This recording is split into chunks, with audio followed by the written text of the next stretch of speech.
नगर में दो वृद्ध स्त्रियां बिल्कुल पास पास रहा करती थी। उन दोनों में बहुत घनिष्ठता थी। उन दोनों का ही संसार में कोई नहीं था, इसलिए एक दूसरे का सदा साथ देती और अपने सुखरुख आपस में बांट लेती थीं। एक स्त्री हिंदू थी तथा दूसरी जैन धर्म को मानने वाली थी। हिंदू वृद्धा ने अपने घर में लड्डू गोपाल को विराजमान किया हुआ था। वह प्रतिदिन बड़े प्रेम से लड्डू गोपाल की सेवा करा करती थी।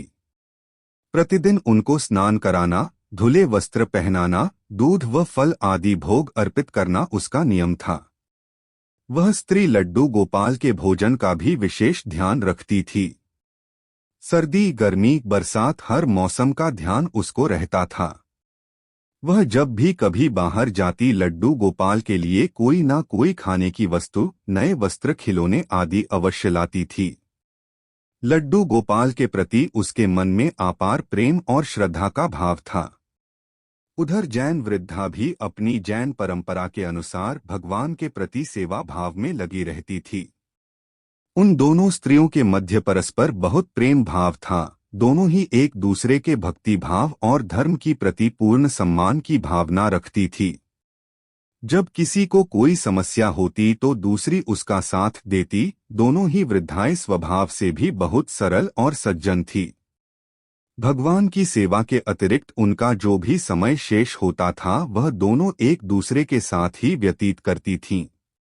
एक बार हिंदू वृद्धा को 1 माह के लिए तीर्थ यात्रा का अवसर प्राप्त हुआ। उसने दूसरी स्त्री से भी साथ चलने का आग्रह किया, किंतु वृद्धावस्था के कारण अधिक न चल पाने के कारण उस स्त्री ने अपनी विवशता प्रकट कर दी। हिंदू वृद्धा ने कहा, कोई बात नहीं, मैं जहां भी जाऊंगी भगवान से तुम्हारे लिए प्रार्थना करूंगी।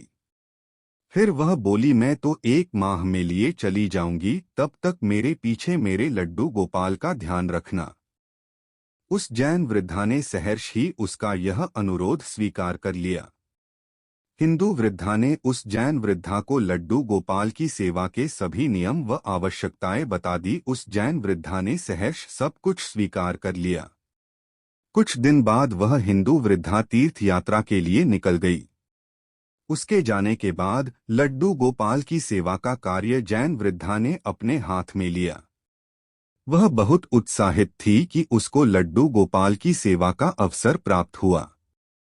उस दिन उसने बड़े प्रेम से लड्डू गोपाल की सेवा करी। भोजन कराने से लेकर रात्रि में उनके शयन तक के सभी कार्य पूर्ण श्रद्धा के साथ वैसे ही पूर्ण किए जैसे उसको बताए गए थे। लड्डू गोपाल के शयन का प्रबंध करके वह भी अपने घर शयन के लिए चली गई। अगले दिन प्रातः जब वह वृद्धा लड्डू गोपाल के सेवा के लिए हिंदू स्त्री के घर पहुंची तो उसने सबसे पहले लड्डू गोपाल को स्नान कराने की तैयारी करी। नियम के अनुरूप जब वह लड्डू गोपाल को स्नान कराने लगी तो उसने देखा कि लड्डू गोपाल के पांव पीछे की ओर मुड़े हुए हैं। उसने पहले कभी लड्डू गोपाल के पांव नहीं देखे थे, जब भी उनको देखा वस्त्रों में ही देखा था। वह नहीं जानती थी कि लड्डू गोपाल के पांव हैं ही ऐसे घुटनों के बल बैठे हुए। लड्डू गोपाल के पांव पीछे की ओर देखकर वह सोचने लगी, अरे मेरे लड्डू गोपाल को यह क्या हो गया, इसके तो पैर मुड़ गए हैं। उसने उस हिंदू वृद्धा से सुन रखा था कि लड्डू गोपाल जीवंत होते हैं। उसने मन में विचार किया कि मैं इनके पैरों की मालिश करूंगी, हो सकता है इनके पांव ठीक हो जाएं। बस फिर क्या था, भक्ति भाव में डूबी उस भोली भाली वृद्धा ने लड्डू गोपाल के पैरों की मालिश आरंभ कर दी। उसके बाद वह नियम से प्रतिदिन 5 बार उनके पैरों की मालिश करने लगी। उस भोली वृद्धा की भक्ति और प्रेम देखकर ठाकुर जी का हृदय द्रवित हो उठा। भक्त वत्सल भगवान अपनी करुणावश अपना प्रेम उस वृद्धा पर उड़ेल दिया। एक दिन प्रातः उस जैन वृद्धा ने देखा कि लड्डू गोपाल के पांव ठीक हो गए हैं और वह सीधे खड़े हो गए हैं। यह देखकर वह बहुत प्रसन्न हुई और दूसरी स्त्री के आने की प्रतीक्षा करने लगी।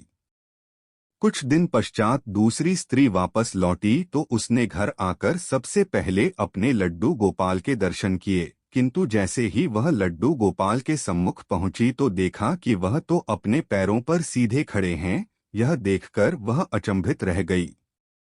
वह तुरंत उस दूसरी स्त्री के पास गई और उसको सारी बात बताई और पूछा कि मेरे लड्डू गोपाल कहाँ गए।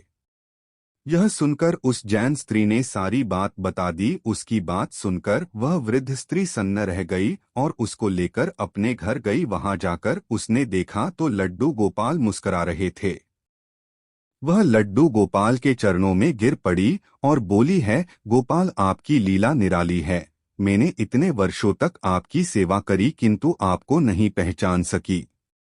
तब वह उस जैन वृद्धा से बोली कि तू धन्य है, तुझको नहीं मालूम कि हमारे लड्डू गोपाल के पाँव तो ऐसे ही हैं पीछे की और, किंतु तेरी भक्ति और प्रेम ने तो लड्डू गोपाल पाँव भी सीधे कर दिया।